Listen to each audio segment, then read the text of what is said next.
Swiss footballer Mbolo's visa was put under review and he was only able to join his team days later. Iraqi national team player Ayman Hussein was held for questioning for nearly 7 hours upon entering the United States. Fucking Border Patrol guys like, we got him! We got him! The Iranian national team spent days dealing with visa procedures at the U.S. consulate in Turkey. U.S. only allowed them entry on match days. 15 members of the... Only on match days? Do they have to, like, fly out to Mexico or whatever on non-match days? 15 members of the delegation were denied visas.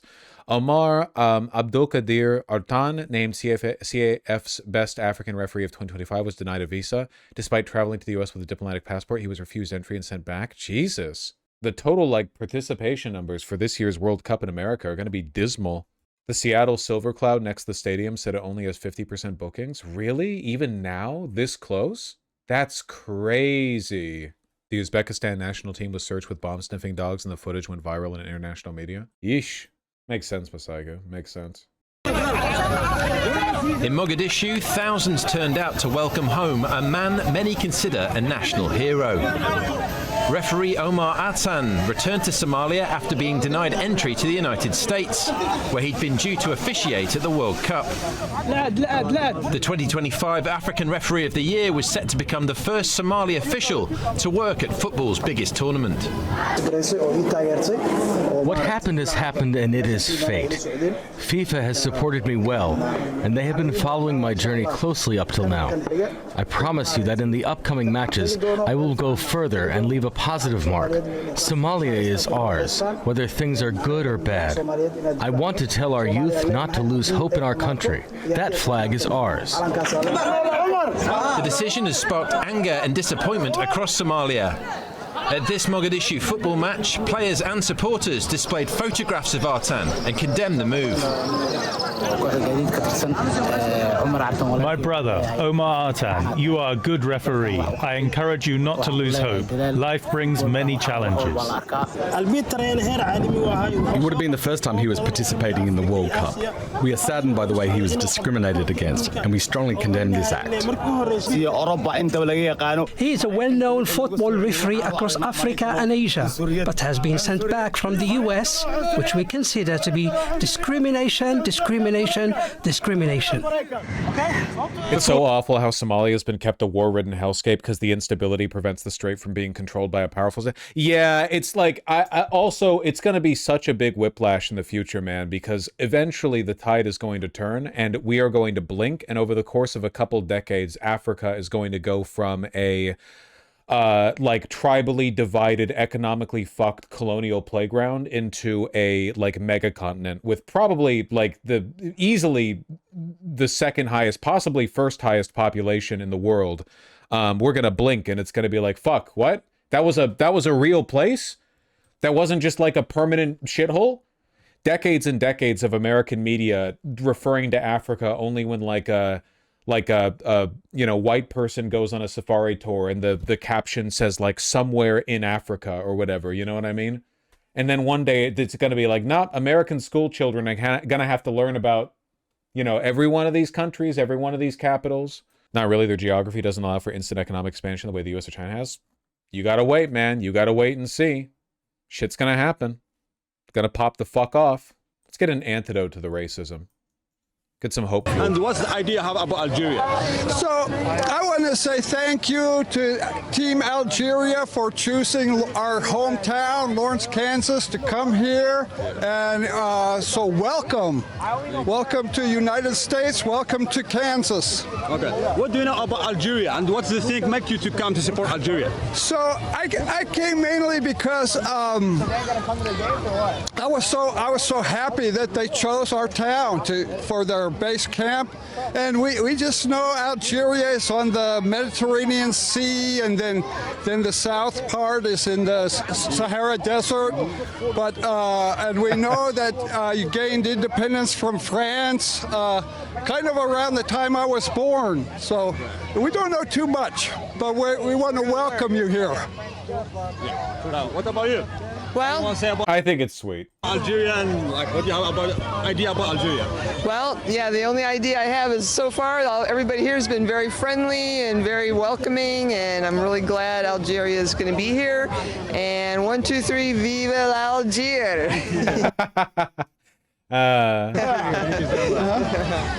I think it's sweet. You know, all men are brothers or something. All women are sisters. All non-binary people are valid, etc., etc. Yeah, I'll say it as many times as I need to before I'm no longer at risk of cancellation. This chart shows the average cost of Category 1 tickets for all the World Cup final matches since 1998. To see the average price for 2026, you have to zoom out. And zoom out even more. Jesus fucking Christ, our country, People man. are pretty frustrated, primarily with FIFA, about just how expensive the 2026 World Cup is shaping up to be. Cheapest, $7,000. FIFA needs to do something about the prices of these tickets. They caught on the trend of let me make money out of this. But this chart is just the tip of the iceberg. Flights, hotels, and travel to the stadiums are also expensive. So there's a lot that a fan has to pay to see even one game. I crunched the numbers myself and compiled 5 charts to show just how expensive this is. But FIFA's not doing this alone. No. America is, as always, like a fertile ground for infinite corporate rape. You know, like no other, like America is unique in both in that we have a very open regulatory environment and citizens with low standards and a very large number of people who make essentially infinite money, so you can fill up those seats no matter what. Maybe. This World Cup is, and who's to blame.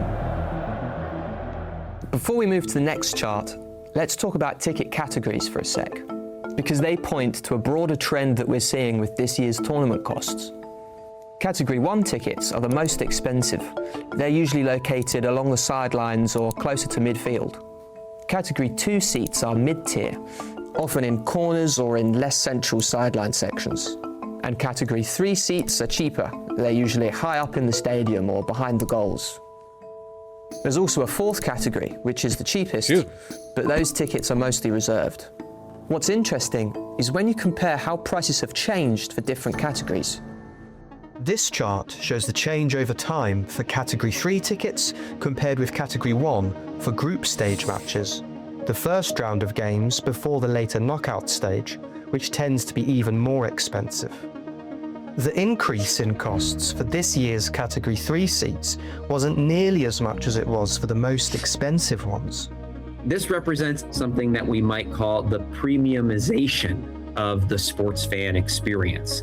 That's Ben Shields, a senior lecturer at the MIT Sloan School of Management who researches the business of sports media and entertainment. It is a reflection of this broader trend in premium fan experiences here in the US. Same shit that been happening to Disneyland too. By the way, it's like every place. It's the K-shaped economy again. Disneyland used to be a place that Americans could take trips to, by and large, affordably. But now that there's only one there's multiple Disneylands. There's only one Disneyland Anaheim. There's only one Disney World Orlando. So, you know, if you have a finite, like, upper cap of how many people you can take in, you want to appeal to the people with enough money to afford the higher class stuff. You don't want poor people going to Disneyland, man. Same thing's happening to airplanes. It's going to happen to everything, where like basically everything above bare subsistence living is going to be priced out of the out of affordability for like 80% of the population, unless you want to splurge your like once in a year, you know, reserves on it. And FIFA is capitalizing on that, or at least trying to. But on FIFA's resale market, you can find some pretty pricey tickets, even in Category 3. Let's pull up this game between Colombia and Portugal on June the 27th. In this Category 3 section, you'll find tickets ranging from a few $1,000s to nearly $12,000. And Category 3 can reach up to $23,000 for this game. More on the resale market in a bit, because that is a whole other issue. So, ticket prices are the highest they've ever been, even after adjusting for inflation. But why? Oh. Part of that is supply and demand, right? Next time that it's played here on US soil, we don't know when that's going to be. It's happening to PCs too, isn't it? It is a rent-seeking practice that is going to happen to literally every element of society that they can. Most people will get their hardtack and biscuits from cheap grocery stores, whereas the top 10% will get their food, which will be much higher quality from like Whole Foods or whatever. They'll do this with every commercial good. They're going to do this with phones, computers. Rent-seeking is the final stage of profit maximalization, as long as you're not doing like private equity slash and burn stuff. If you're trying to make money off selling commodities or services or products or whatever else, that is what you will try to do. There's a finite market, and people are only going to buy so many, you know, once in a lifetime vacation packages. You want to make sure that you are selling them to the people who can afford the most. Ben's right. When you look at the supply versus demand, the imbalance is enormous compared with previous years. To receive 500 million... It's happened with clothing, right? Cheap clothing is basically free. Like, you can go find clothes for fucking $5, not even in the resale market. You can find t-shirts for $5, go buy Hanes, whatever, jeans for $20, super, super cheap, and they're low quality. But if you want to get something high quality, or in other words, equivalent to the quality that you might have gotten them back in the 1950s or 60s, you now need to spend thousands and thousands and thousands of dollars for what would have been before like a relatively middling standard, you know? It's all the K-shape. Ticket requests, 500 million people.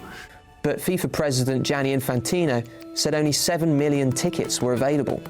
By comparison, FIFA received fewer than 100 million ticket requests for the 2022 tournament.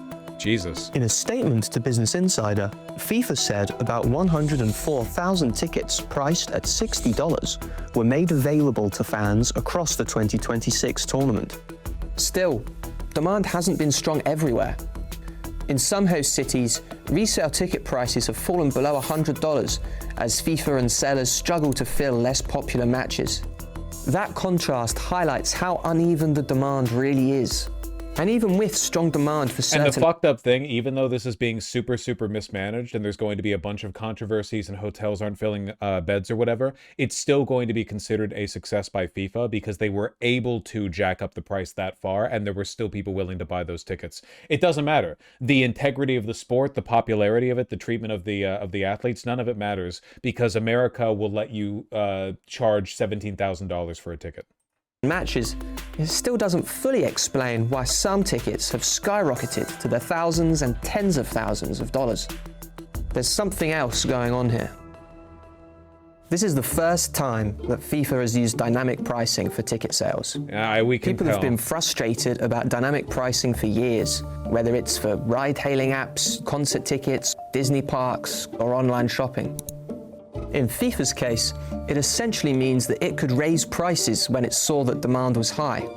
For example, Category 1 tickets for the final reportedly started at around $6,400, then jumped to about $8,700, and then to around $11,000 in the final stage of sales.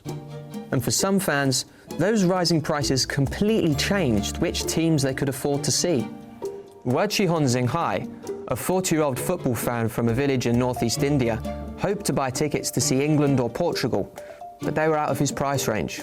The cheapest ticket were like $450 to $650. My budget was like $300. More and more businesses are opting to cater to fewer higher earning customers. It's an economic inevitability, even if your business itself is not trying to rent seek. To go back to like the corner coffee store example, like a cafe, there are two ways to run a profitable cafe. Either you sell cheap to get as many people in as possible, thereby having a very large clientele, or you cater to the niche preferences of a very high-end clientele, charge $11 per latte, and then have a bunch of like upselling inside there, like a fucking, you know, expensive booths, or you know, you have like up charges with limited quantity, so you incentivize people to spend more. It's an economic inevitability. You can't have a high quality product served to a very large number of people because the margins are just too tight. You know, your generosity is now no longer, it's not just economically unwise, it's economically unsustainable. Eventually, rising rent prices will force you into one of two positions. You either cater to everyone or a very small number of wealthy people. $50. Beyond that, I could not go. Eventually, he gave up on seeing the teams that he originally wanted to and focused on what he could afford. 2 tickets for him and his father-in-law to see the Czech Republic against South Africa for $140 each. Wu Chi-hon was able to snag his tickets through FIFA's last-minute sales phase in April. But fans who didn't get tickets during any of the previous sales stages were pushed into the resale market, with prices far higher and largely unregulated in the United States and parts of Canada. For example, if I lived in the US and I bought a ticket in an early sale for $1,000, there's nothing stopping me from turning around and reselling it for double. But if I lived in Mexico, I couldn't do that. I could only exchange my ticket because of resale regulations. And any tickets for games in Ontario can only be relisted for the face value price or lower. SeatPick, a ticket aggregator, found in April that the average resale ticket in any category cost $1,600, and the average resale tickets for the big final game... It's not even a high-quality thing usually. Disney has been made universally worse for trying to get every cent. Now the only people who can afford it are getting a vastly worse experience. Yeah, I guess you'd say like relatively high quality compared to the baseline being offered now. ...cost 10 times that. FIFA told BI that its resale and primary marketplaces are aligned with typical standards and trends in North American sports and entertainment. Let's look at the game that I pulled up earlier. Say I buy this nearly $3,000 Category 3 resale ticket. FIFA shows that the original price was $155. And FIFA takes 15% from the seller and 15% from the buyer in this transaction. FIFA and America and everyone is just, they're giving them that chance to take advantage of it, and they're definitely taking it to the fullest. But the ticket itself is only part of the cost. I've calculated that a fan can still shell out a ton of money beyond what they're paying FIFA. That brings us to our third chart. Flight prices alone can easily dwarf the cost of a ticket. Yup. And if you bought your flight after the start of the Iran war, it's likely higher than expected due to rising fuel prices. Then there's the cost of your accommodation and transportation to the stadiums. I calculated that if an Argentina fan was to fly from Buenos Aires to Dallas with a layover in Atlanta to attend the group stage game against Jordan, they'd spend about $3,361, which includes the tickets, the flight, and an average 3-star downtown hotel. I'm a Scotland fan, so I also... Jesus Christ. Looked up how much it would be to fly from Edinburgh to Boston to see the team's first game against Haiti. The breakdown is similar. The average group stage game ticket costs a couple of $100 less, but hotels in Boston cost more, driving up the total. And while we're talking about Boston, take a look at this extra bit at the end. That represents transportation costs. While FIFA is expected to generate billions of dollars from the tournament, local governments and transit operators, not FIFA, are largely responsible for covering the additional costs of handling the massive influx of fans trying to get to and from the stadiums. Next chart. In Boston, a round-trip train ticket from downtown to Gillette Stadium, about 20 miles away, usually costs about $20. But during the World Cup, the city is charging $80. Phenomenal. Just on every level, man. On every fucking level, dog. Similarly, New Jersey Transit usually charges $12.90 for a round-trip fare between Penn Station and the MetLife Stadium. On the day of a match, fans will have to cough up $98 for the same trip. In Florida, the Brightline train is also charging a high markup. Because prices have jumped so much... In fairness, the Brightline might need that in order to stay afloat. Fans like Mohamed Faraj are finding creative ways to make the World Cup more affordable. By not Mohamed, going? an Iraq supporter living in Boston, bought tickets to all 3 of Iraq's group stage games for about $850 total. He and his friends plan to drive the entire route while making Instagram and TikTok content, after some of their past football videos have drawn hundreds of thousands of views. I've been busy just messaging, emailing different businesses that want to be part of this World Cup journey to sponsor the trip for us. Mohamed says he's also been setting aside $200 a month since last November to afford it all.